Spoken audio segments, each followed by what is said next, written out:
Hello and welcome to episode 193. Sorry, that probably sounded like I really yelled because the microphone was close. Back to where I was, episode 193 of the Peak Endurance Podcast with Ron. Hello. And welcome. If you're a first-time listener, thank you for joining us, and I hope you enjoy it. I just wanted to quickly do a shout out to Sarah H, who left a lovely review on Apple Podcasts. I actually do know who she is, but that's okay. She left 5 stars and said, "Awesome running podcast. I love this podcast and look forward to listening to the new one every week. It's great for long runs and in the car. I'm a little biased as Isabel is my coach. Every week, Izzy manages to bring new diamonds of info to the podcast. It's a great listen." Thank you, Sarah. I really appreciate that. And no, I did not tell her to do that. I'm a little bit biased too, but I love listening to the podcast. And I actually listen to every one of Isabel's podcasts as well.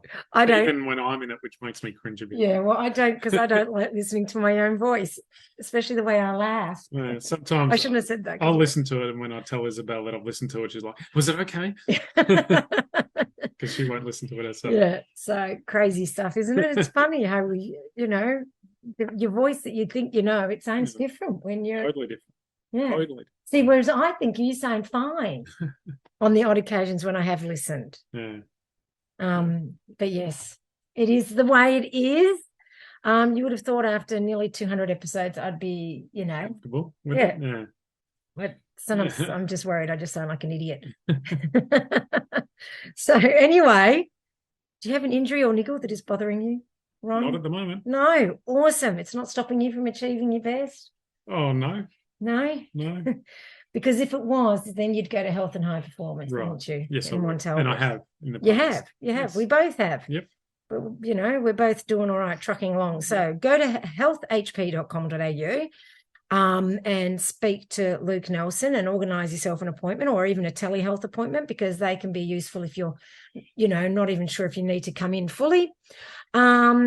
So, yeah, Luke will help you. He is brilliant and is more than willing to listen to everything and really take on board your thoughts and feelings. He's not the sort of doctor that will tell you to stop running. Yes. He will get you back on the road as fast as possible. Exactly. That's exactly right. And go back through the episodes. He's joined us for many. I do have to organise another one soon, but trying to find a time that suits both is quite tricky these days, now that we're not in constant lockdown. Now, if you've ever wanted to try chocolate, go for Peak Chocolates, unless you're Ron, because unless it's Cadbury's. Unless it's got lots of sugar. Unless it's the first ingredient. Look at the ingredient list of your chocolate. If it's Cadbury's, I shouldn't be bad-mouthing Cadbury, but like any other chocolate, sugar is the first ingredient, right? Yes, they call it milk chocolate, but it probably should be called sugar chocolate. Yes. So that's why I like Peak Chocolate, because it doesn't have sugar, because I am sugar intolerant, and also I just don't like having too much sugar. Like, even if I wasn't intolerant, I wouldn't want to eat it because I don't think it's good for me. Or you, quite frankly, but Well, I know it's not good for me, but I still like it anyway. Yes, I know. But go to peakchocolate.com.au and get 15% off at checkout with the code Isabel Ross, all caps, no space, Isabel with an O. Now, what was your theory on the Isabel with an O? People might think it's Osabel. Osabel. Or Isabel. O is in the middle. Isobel. Or as my parents, my mum's family used to call me Isobel. So there's that one too. Anyway, enough of that waffle. Anything we need to catch up on, Ron? No, we're going to be heading down to Lake Mountain, or up or across, or over to Lake Mountain this weekend. That's right. I forgot about that on Saturday. To do a bit of investigating. Bit of a recce run, because we're going to be, we are organising with the running club company in Lilydale and with the people at Lake Mountain to have a trail running sort of a day. Yeah. And so we wanted to go and look at the different trails. There's a few different ones on Seven Peaks run.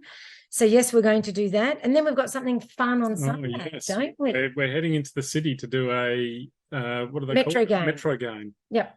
I did see Greg Robinson had posted about that in DTR, so get on it if you haven't. It's a metro gain around the city, which is a road gain around the city.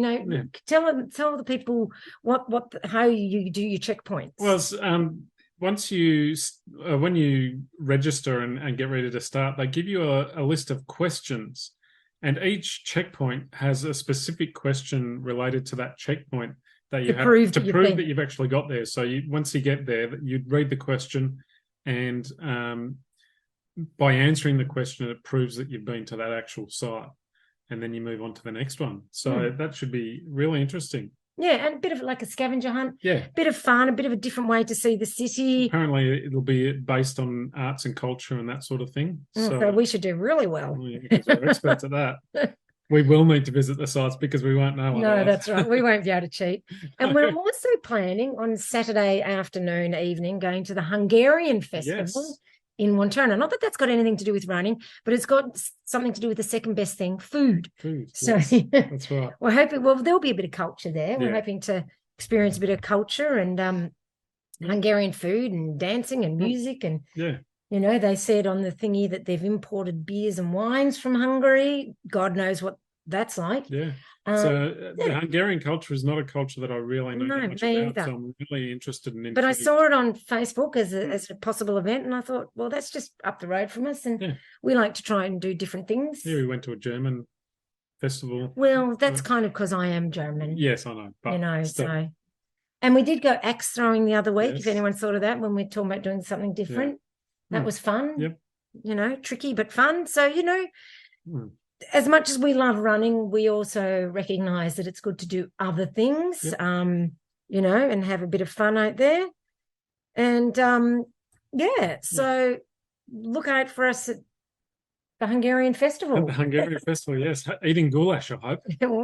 Hopefully there's something else yum. Pierogies aren't Hungarian, are they, Damon?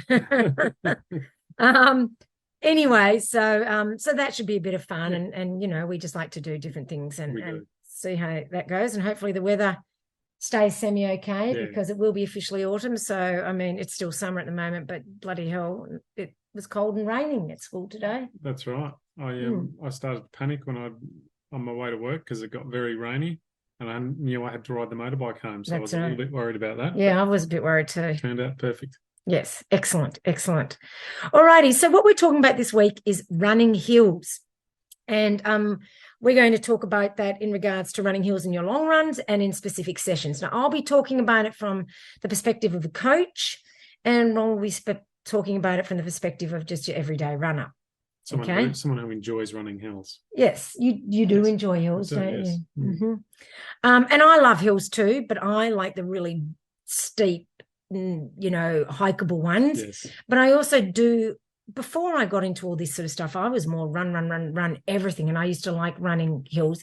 And I want to get back to being like that. So we were talking recently about what I should be doing, because I like to, flesh out ideas with Ron on, as much as I, especially if I get into Tour de Géant, which by the time you hear this, I might know. So if I know, I might add a little bit extra at the end, okay? I'll just add a little bit, so stay tuned. If there's nothing there, I haven't found out yet. Or, well, if I don't get in even, I might even leave a message. But otherwise, if there's nothing there, I haven't found out yet. Where was I? Oh, yeah, I like to flesh out what my ideas and thoughts. And so I wanted to talk to Ron. We discussed how I want to get more into running hills. And so we're going to start doing more sort of hilly stuff that is runnable, like Lake Mountain. As much as for my races, I need to do hiking ones. We'll still do that, but I also want to not just focus on that, because it does tend to make you slower.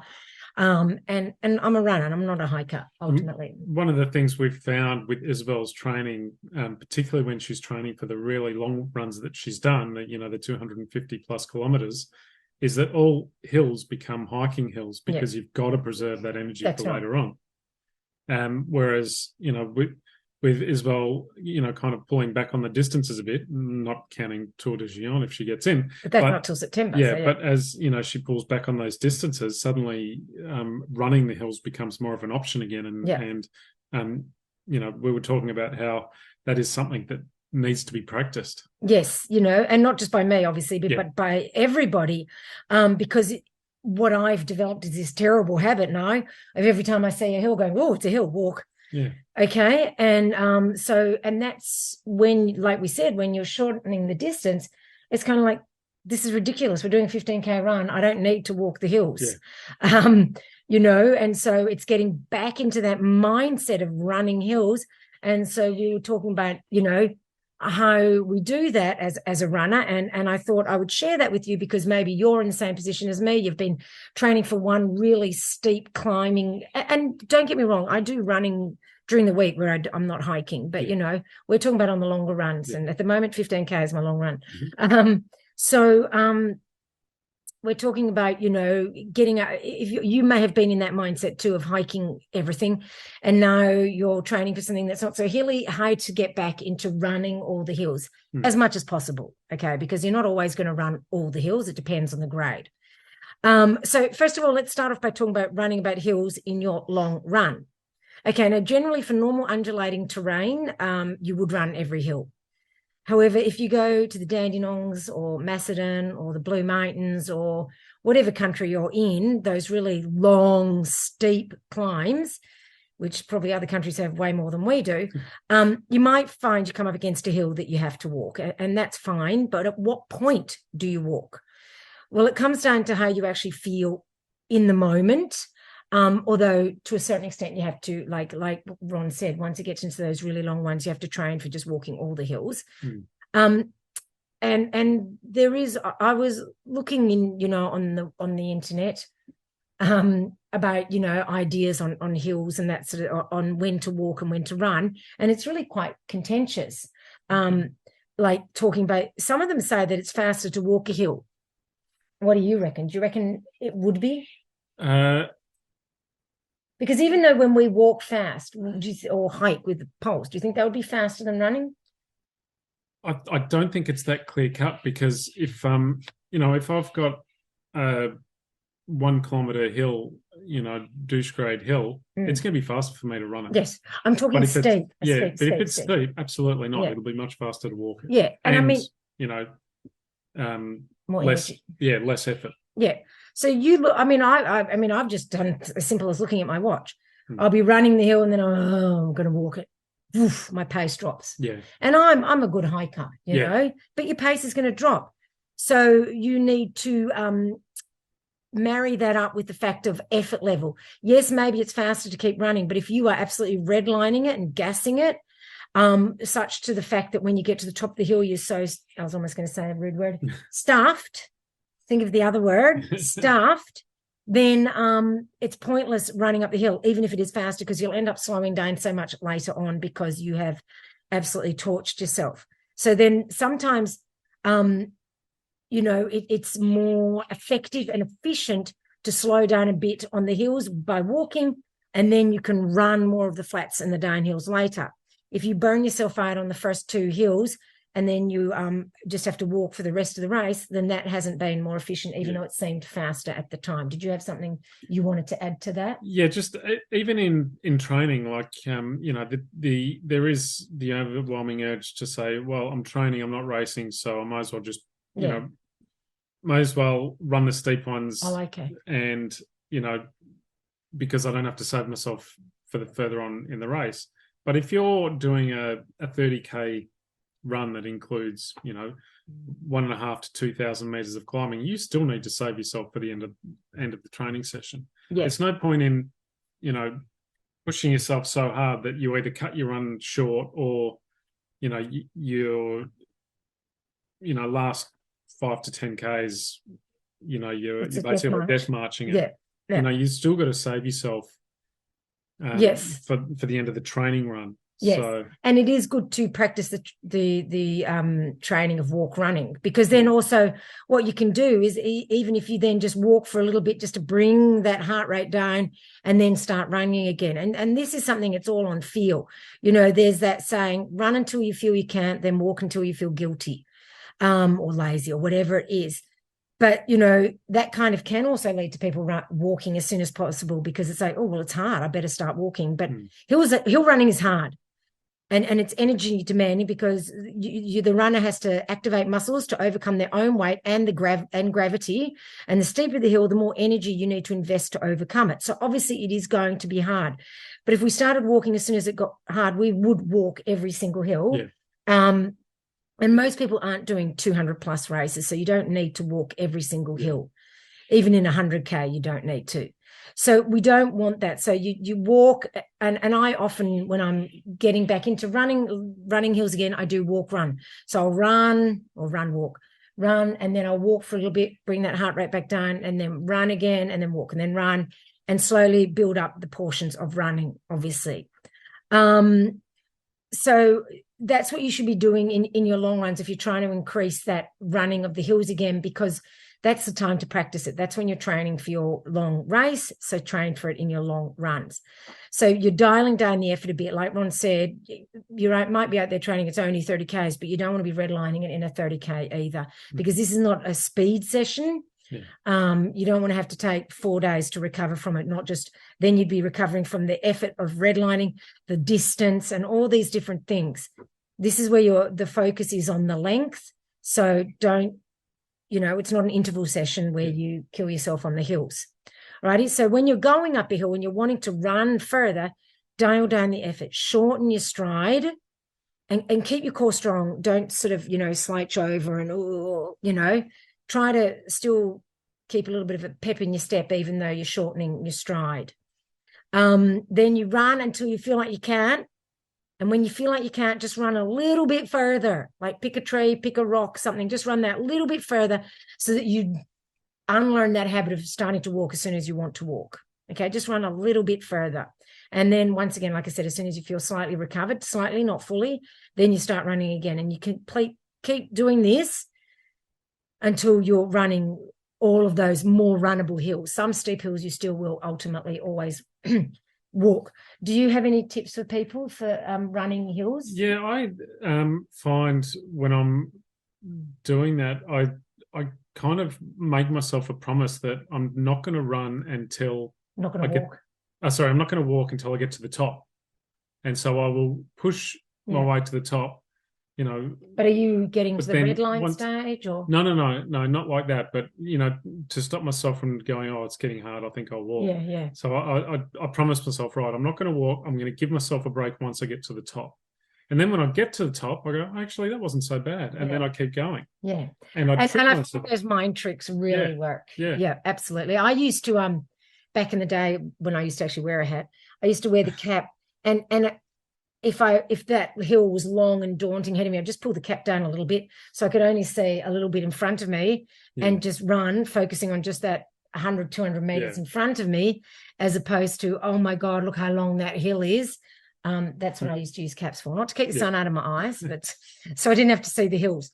I mean, that's something. Yeah. But anyway, as so that's for the runnable hills. And I think, making that promise to yourself and doing those little tricks. But that's the thing. We don't want you to get to the top and then have to stop, because that's another bad habit of getting to the top and then stopping, which is, you want to push that ability to run over the crest, because then you will beat the people that have caned themselves getting up the hill and need to stop and have a breather.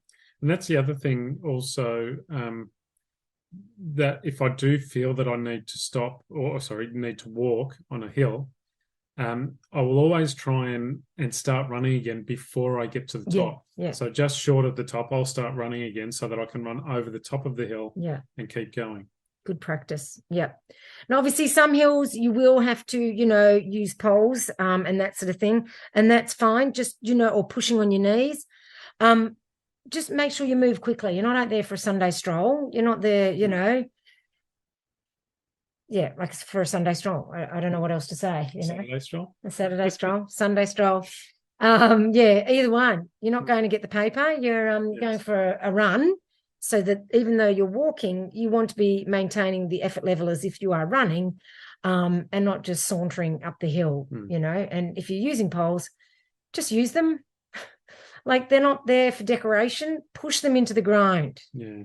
If you're not really 100% sure how to use, you should have sore arms after using poles. If you're not sure how to use them, I've got a poles clinic on March the 19th.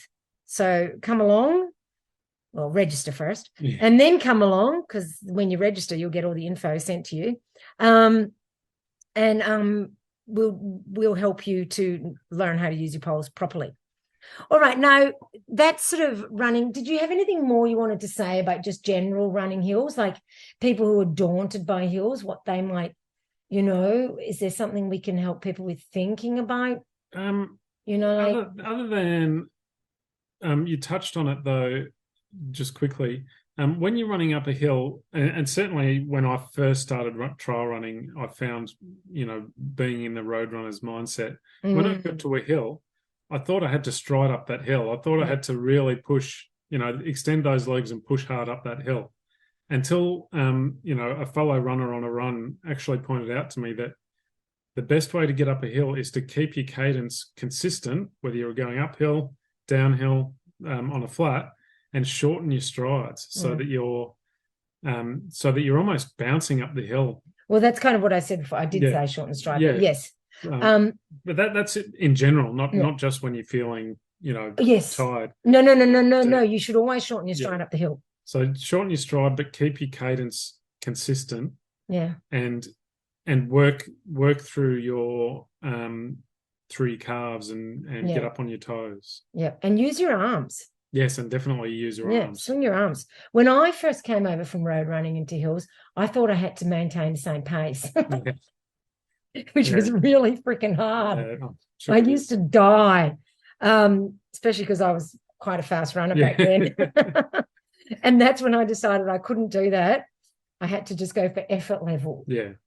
And and that's another thing, maintain the same sort of effort as when you're running on the flat. Don't suddenly spike the effort.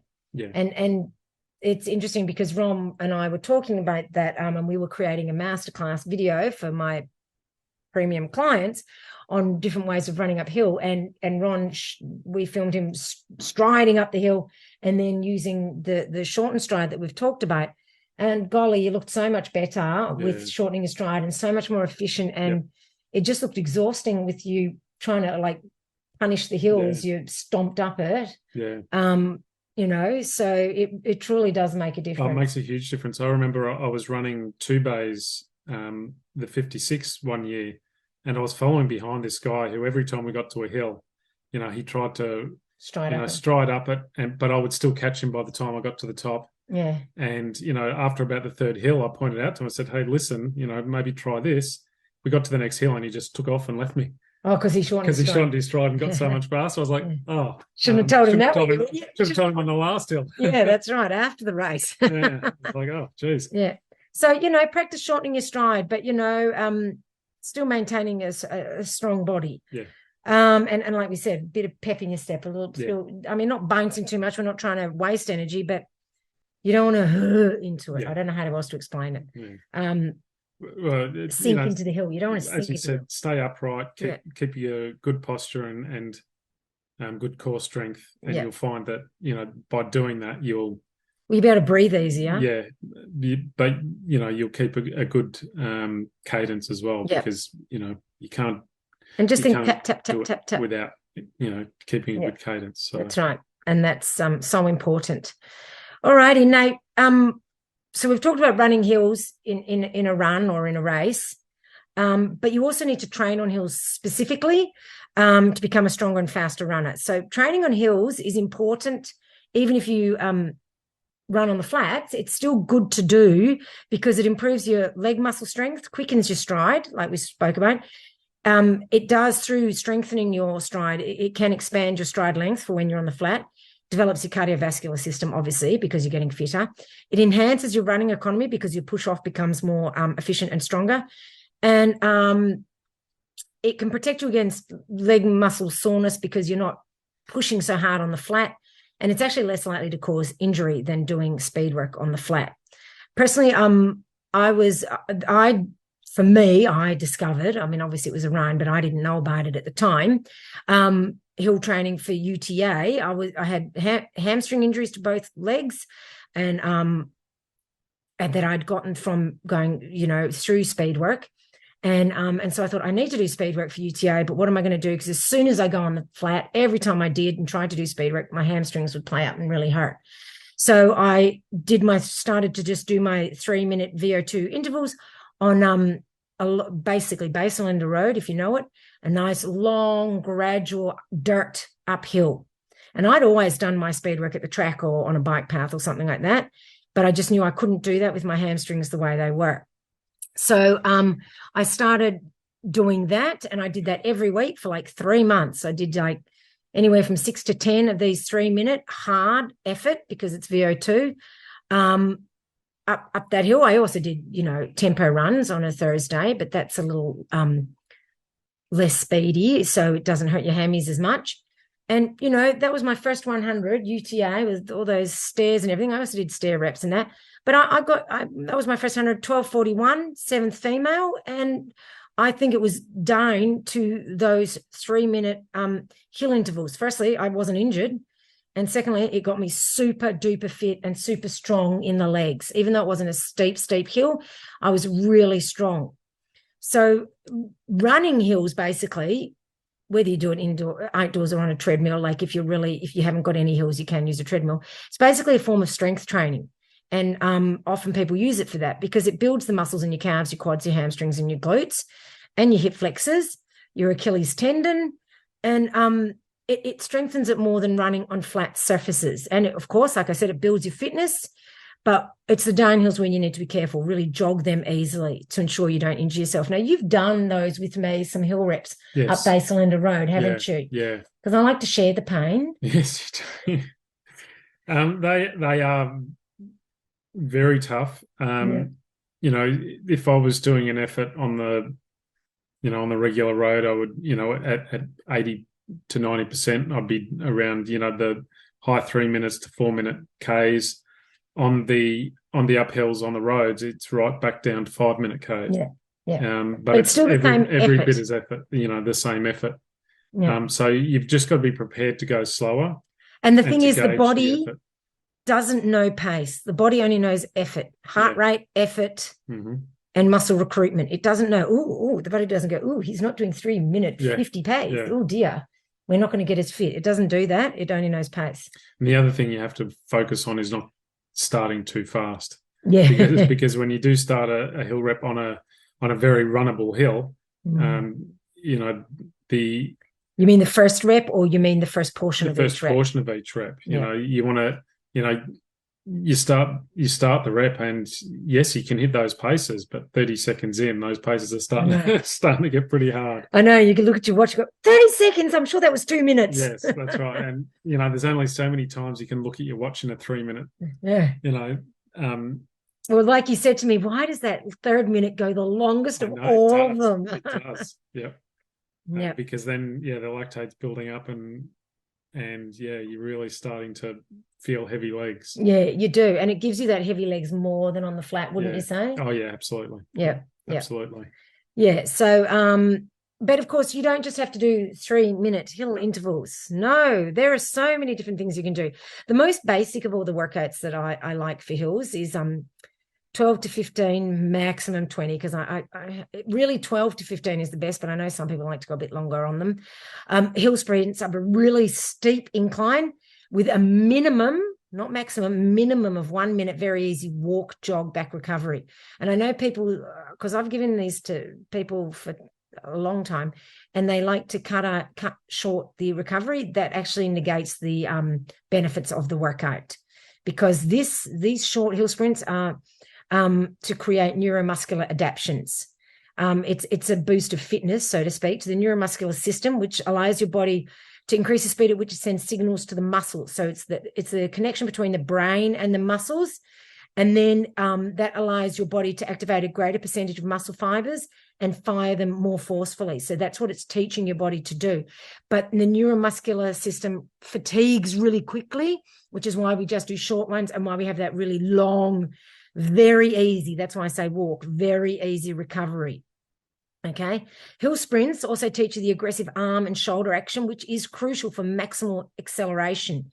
You simply can't sprint fast up a hill without deliberate arm action, and it helps teach the coordination of this, because, most runners, we don't even think about our upper body, and we don't really appreciate how much we use it. But you will know, you try doing a hill sprint not using your arms, you will not be able to sprint very far. It teaches you the upper body drive that's needed to sprint effectively on the flat surface. And sure, you might say, what do I need to sprint in a trail race or an ultra race? Well, when you want to get past someone, perhaps? Yeah, well, I mean, one thing a lot of good trail runs have is single trail, and you Yes. can't take forever to get around someone, or you'll end up, Yeah. you know, busting an ankle in a hole Yeah. in the side of the track, or knocking them off the track. Or just the sprint to get to the single track. Yeah, you want to be able to, when you're in a single track type trail run, you want to be able to get past people quickly, and that's where this definitely comes in handy. Yeah. Yep. And you know what? It's just good to have a variety of gears. Yeah. You know, and have access to that if you need it. And that kind of fitness is the base for other fitnesses. You know, it's not like it's a standalone fitness. It doesn't just exist on its own in, you know, like Robinson Crusoe out there. And these kind of sprints and this neuromuscular adaptation and ability to recruit more fibers and more forcefully is what makes you a more efficient runner on the flat. And that's what we want. We want to be able to go faster whilst expending less energy. That's what efficiency is. And I often use these short hill sprints. We do them. There's a little short hill sprint just before the Basin Theatre, you know, at that turn off. You go up there, we do some short hill sprints there, and then we go and do up Baselander Road. If you live in India, you have no idea what we're talking about, but you get the picture. Yes. All right? The hill is only, you know, 100, 150 meters long. It's not a long hill. It's we only do hill. 12 seconds too. We do the 12 seconds. So and we use these as part of the warm-up to prepare the body, and it's just good to do, but to prepare it for the longer hill reps as well. Now, not everyone has short, steep hills. You could use maybe a set of stairs that's near your longer hill to do them and just sprint up that for 12 seconds. And really any of the hill workouts can be done on hills, like on stairs. Like when I lived in Canada and you know, it was so snowy and you couldn't get to the mountains. They were unrunnable. There was a nice long set of stairs in town that you would go to and you would do reps up that, you know, and that would take X amount of minutes. God knows, I can't remember, but oh my God. And I would get some tough set of stairs. They're a tough set of stairs, aren't they? Yeah. And you get some serious elevation, considering it's stairs, and a serious leg workout, you know, and then you might jog down or either down the stairs or we went round, there was a little single track. Yeah, I took Ron out there. I had to show him. Had to show me. And of course, when she showed it to me, I had to try and run it. Of course he did. Prove how fast he was. So, you know, stairs are really good for hill strength as well. And you know, I remember back in the day when I was a mountain biker, there was this woman I knew. We were up in Sydney visiting her, and she didn't have a lot of hills to train for on the mountain bike. So she, in the apartment building, would run up and down the stairs to train for mountain biking. It would strengthen her legs for mountain biking. If it's going to work for mountain biking, it would definitely strengthen your legs for running. So if you don't have access to hills, she did that, you know, and she was a good rider. So now, as well as 3-minute hills, which you would do probably around about a 5% grade. That's what I think is best for runnable hills. And I know a lot of people are like, I don't know what percentage it is. 5% is just runnable, just that general what I like to call douche grade, which means it's runnable, but you maybe don't want to run it. Or you get to the point where you want to walk, but you know it's not steep enough to walk. That's douche grade. So you can do 3 minutes, you can do 2 minutes, you can do a workout with 2 and 3 minute hill repeats. And those 2 and 3 minutes would be at 85 to 90% RPE, rate of perceived exertion. So they would be quite hard. Equal recovery. Okay, because they're so hard, you need a longer recovery to get the heart rate back down. You need the polarization between the heart rates. We're not doing a tempo run, you know, where you jog moderately hard for the recovery and don't let the heart rate drop enough. We really want the lower and the higher. Obviously, you're not going to get it back to, you know, resting heart rate, but back a bit down so that you get a real nice big jump up. Then there would be 6-minute hill repeats, and that would be more at 80% RPE. And that would be a half recovery, okay, because 6 minutes recovery would be a bit long. We should maybe go out and try those up Baselander Road one day. It'd be quite interesting to do because you definitely don't want to be going out too fast doing 6 minutes. No, 6 minutes, you want to pace yourself properly. Yeah, that's right. I also like to do reverse pyramids up the hill, and that's not a gymnastic move. It's not a cheerleading move. It's 10 minutes, then 8, then 6, and then 4, then 2, with the effort levels increasing as you shorten the rep. And half the time for easy jog back recovery. And I must say again, easy jog back recovery. You know, you're not trying to, you know, prove how fast you can run on the recovery. That's not what it's about. there's no point in winning training. I've always said this. I've never been one for winning training. I always used to say this. It's not quite so apt anymore. I used to say I don't win training, I win races. And people who used to beat me in training wouldn't beat me in races. So win races, not training. And winning doesn't mean necessarily coming first. It means doing the best you can and beating all your friends. Yeah. Another hill work I like is we haven't talked about the 1 minute on 1 minute hike. I'll talk about that one. You have to be careful with this one because it can, like if your hammies are a bit dodgy or whatever, it's where you run for say 3 minutes or 3.5 minutes up the hill, at 85%. Then I set the timer and it beeps, and with 30 seconds to go, I turn around and I sprint down the hill. And that teaches you that, because when your legs are tired, how to run hard down the hill. Because when you get to the top of the hill and your legs are tired, the last thing you want to do is go hard. But what if you're got a competitor next to you and you want to beat this person? Then you've got to sprint to get past them, and you've got to train your legs to get used to that feeling of sprinting hard when they're stuffed. Right. Yes, okay. We all know what stuffed means. Okay. So that's a really good one for that one. But like I said, you wouldn't be doing that every week. It would just be every now and again. Now, the workouts I've given you sometimes is the 1 minute run hike. Did you want to talk about that one? Where we are, we luckily live right at the base of Mount Dandenong.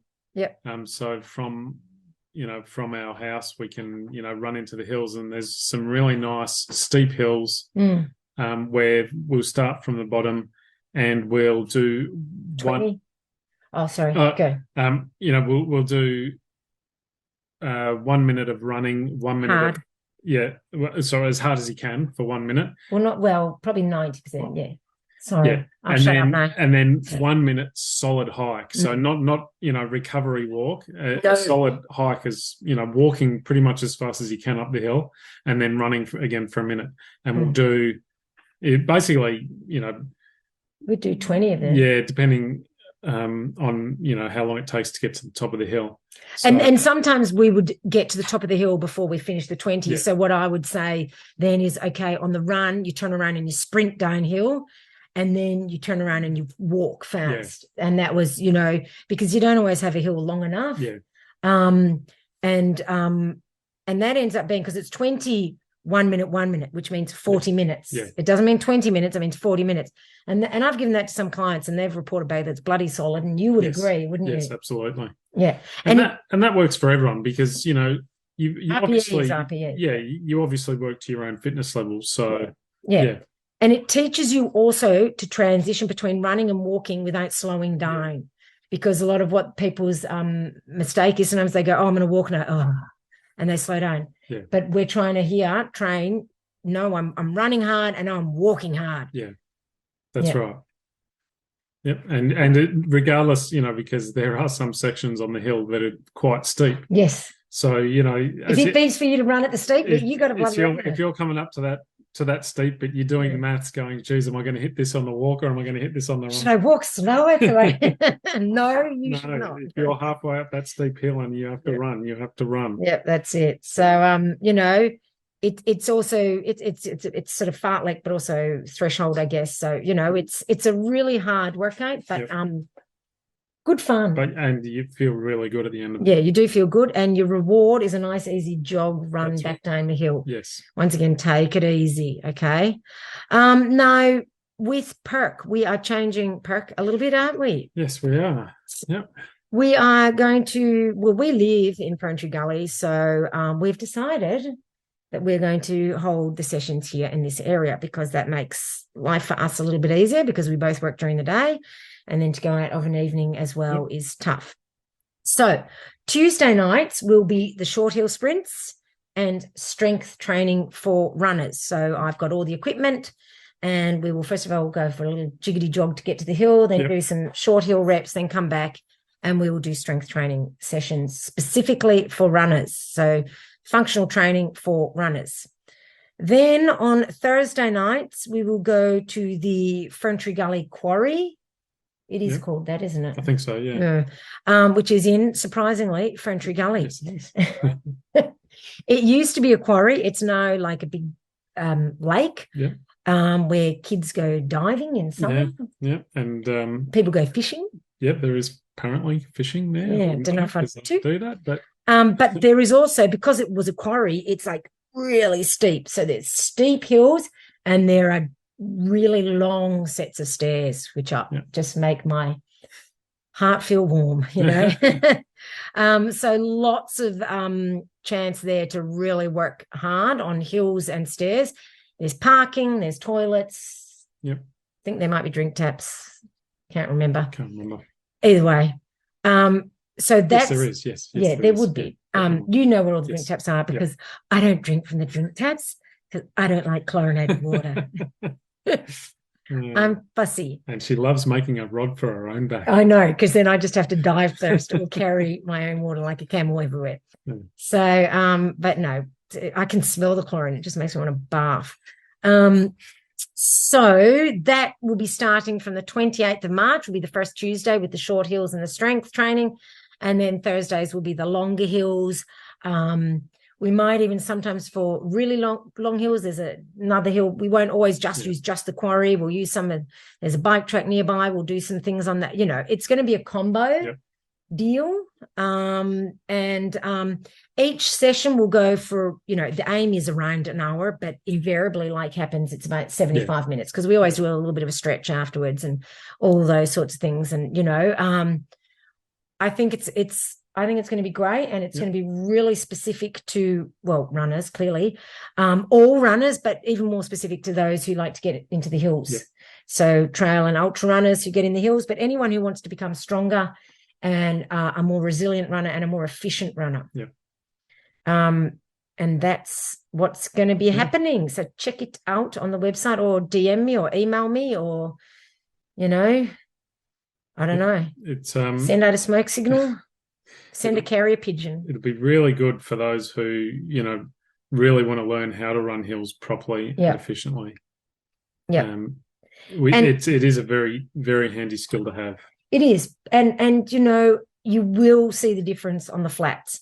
Absolutely. I don't believe in running in the hills all the time, because I think if you do that all the times, you're going to slow down. That's why just using them, like we've said, sparingly or not sparingly, but specifically, that's the word, you will get a much greater benefit out of them, I believe, because certainly my N of 1, I have had some of my best races after doing that sort of hill work. Join us, come along, absolutely, be part of the gang. We have fun. Yes, we'll have fun. We always have fun. So we've been at Lilydale Lake until now, but, you know, it's time for something different. And like we said, something a little bit closer for us, you know, as it is, I work in Lilydale. So I drive there Tuesday morning, drive home, then drive back again in the evening, and then drive home again. And it's quite exhausting. So we're planning on doing that. And I hope, well, I'm also wanting to do it because I really think this is what trail and ultra runners need. And that's what we want to do, is we want to help trail and ultra runners do their best running possible. All righty. So I am hoping after this there'll be a little bit of tinkly music that I'll put on, and then there'll be my voice going, and I got into Tour de Gionne. And you'll hear Ron sighing in the background. Oh, God, here we go again.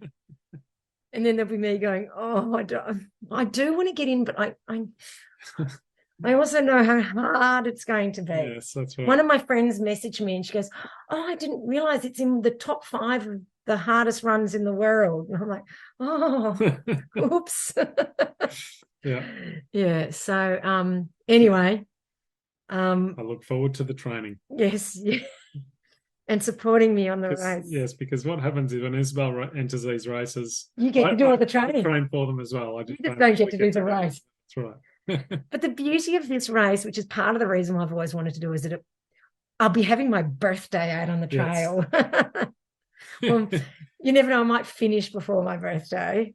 Oh, that's something to aim for. Yeah, I'll aim to finish before my birthday. So it starts on the 10th of September and my birthday is the 15th. Put the birthday cake at the finish line. That's right. You can have it whenever you finish. A chocolate mud cake, although no doubt I'll just go, I don't want that. So that is the plan. That'll be a nice birthday present for me. Yes, so fingers crossed. That's what you hear after this. Anyway, thank you for joining us again. Thank you very much. And listening to our dulcet tones. Yes. Isabel's dulcet tones. No, I don't know. Anyway. All right. Thanks for that. And, as always, if you have any questions that you would like us or topics that you would like us to talk about, one of my clients did send me a message on what she thinks for the 200th episode, and I really liked that. So I'm not going to say it yet, but I think we'll stick to that. I think that was a good topic, don't you? I can't remember. Oh, for God's sakes. I'll tell you later, because okay. I'm not telling you, the listener, because it'll be a surprise. And now it's all got this build up. Anyway. It better be good. It is. It's not that good, but it's good. So, yeah, we'll get together and we'll do that. But if you've got ideas or things you'd like us to cover for upcoming episodes, also, yeah, please do let me know. Also, let us know, like, do you like it when it's the both of us, like me talking about it from the coach's perspective with Ron from the runner's perspective? Do you find that helpful? That sort of thing. Let us know. And if you don't, I'll just kick Ron off the podcast. No, I won't. Yes, well, it is your podcast. Maybe Ron will end up people go, we prefer Ron. That's right. That'd be embarrassing, wouldn't it? Yeah, well, I won't be getting much technical information if that's the case. You'll just go. You'll go run. Yeah, this is what I do. Which is what Isabel tells me to do. Anyway, all righty. Okay, so thanks for joining us, and see you next week. Bye. Bye. Hello. Well, here I am after the main podcast to tell you that I did not get in. Okay, so wow, yes. My friend in Canada, Fanny, she didn't get in either. So although I'm sad for her, it kind of made me feel better that I didn't get in. And I'm assuming vice versa, it probably made her feel a bit better that I didn't get in too. Although we're probably, we still obviously would have, cheered each other on, but a disappointment shared is a disappointment halved, a little, not halved, but a little lessened, I guess. Because, we were going to stay together. We thought we were both getting in. It was going to be fun catching up in Europe. So, to be honest, I'm a little bit lost at the moment. I don't know what to do. And that's, part of running, disappointments. It's, I don't know what to do. So if you have any ideas of what I should possibly do, and it doesn't have to be racing, but I don't know, it needs to be something that's a challenge. And, this was going to be a huge challenge. And now Ron and I will still go to Europe, but it will be, we'll hike, fast pack the UTMB course, which will be awesome, and tough, I'm sure, and hard work, whatever, but it won't be the kind of challenge that I normally like. But maybe, and this might sound a bit woo-woo or a bit wanky or whatever, I don't know. Maybe it's the universe trying to tell me something that, like last year, I was meant to be doing the Wild, one of these rough and rugged and really tough maintenance races, and it fell through, and I ended up doing a more runnable course. Not that I ran all of it, of course, clearly, obviously. And now, again, I didn't get into a hiking thing. So maybe it's the universe telling me I need to focus more on running. It's funny because, when I started into trail running and mountain races, I was into running everything. I wasn't this hiking athlete. So who knows? Maybe this is a sign that I need to go back and do some other things.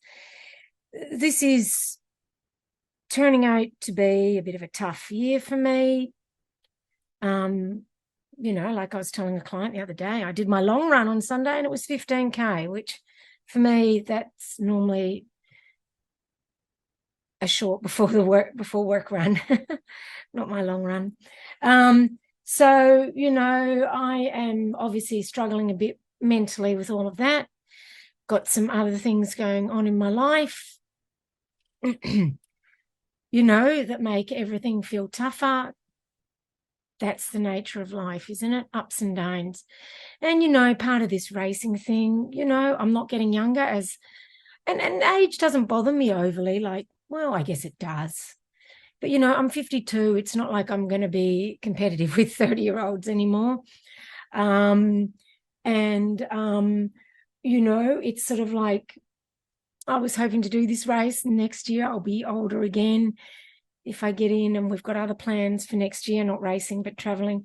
So who knows? Like and then it's like, well, what's kind of the point for me of these races? What's my why now? Because, it's all kind of changed. It's, a lot to think about, a lot to grapple with, along with the difficulties I've had getting back into running. And it's really, I had a bit of an existential crisis the other day that, when I felt like I couldn't run, and that's when I took a few days off. If I can't run, what am I? Who am I? And it's something for us all to ponder, I guess. And hopefully you have some answers. Maybe you can share your feedback on that question. Obviously, it won't be my answer, but what your feelings on this situation, and getting older, and it's not easy.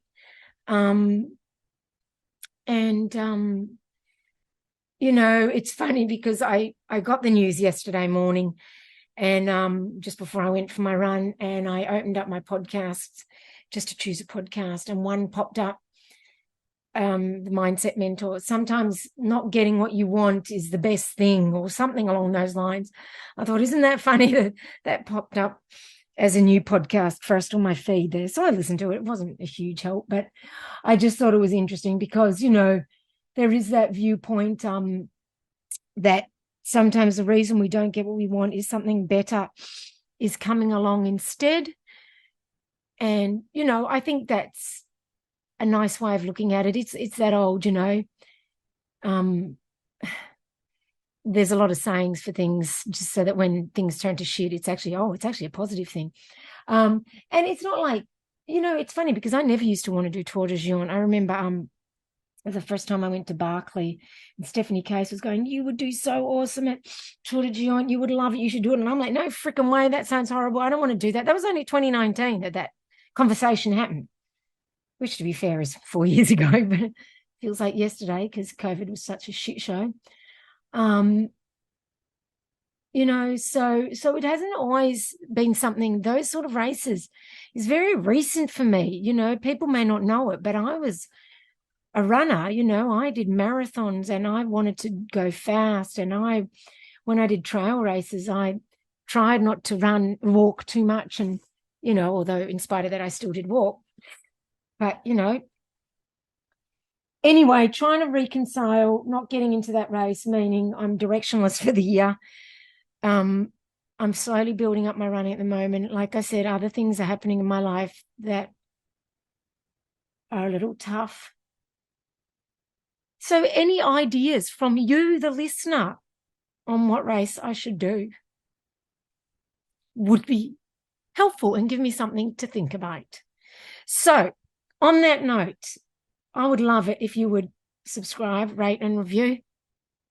Did you know you can, even on Spotify?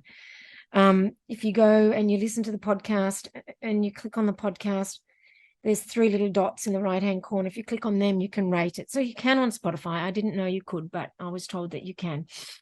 But, I love getting reviews. It really helps me to want to keep going. Anyway, sorry if I sound a bit emotional. I am, but I wasn't even. It's not really the race itself. I guess it's more life. And is not running a reflection of our lives? Is that not part of it? I think so. And, maybe it's a reflection of me having to reassess everything. So, yes. I hope you enjoyed the podcast where Ron and I discussed hills. And once again, a metaphor for life. Got to get up over this hill so I can coast the downhill. Hopefully. We shall see. All righty. Thanks for joining me. And please, I would love it if you could rate, review, and subscribe. I can't speak now. It really would help. Thank you. And I'll catch up with you next week.